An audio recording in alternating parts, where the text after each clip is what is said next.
Drama bersiri berjudul Bisik Asmara telah mula ditayangkan pada 21 Januari 2026. Setiap Isnin hingga Khamis jam 10 malam di TV3. Boleh juga tonton secara eksklusif di iQIYI.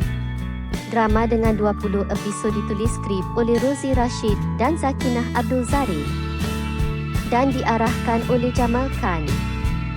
Terbitan syarikat Safiri Screen Sendirian Berhad.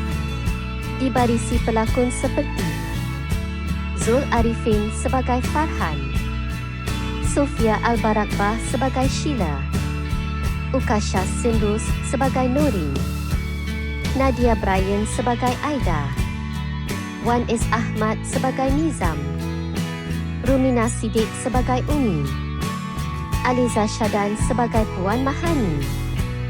Drama ini mengisahkan Nurin, seorang wanita berdikari yang hidup dalam kesunyian.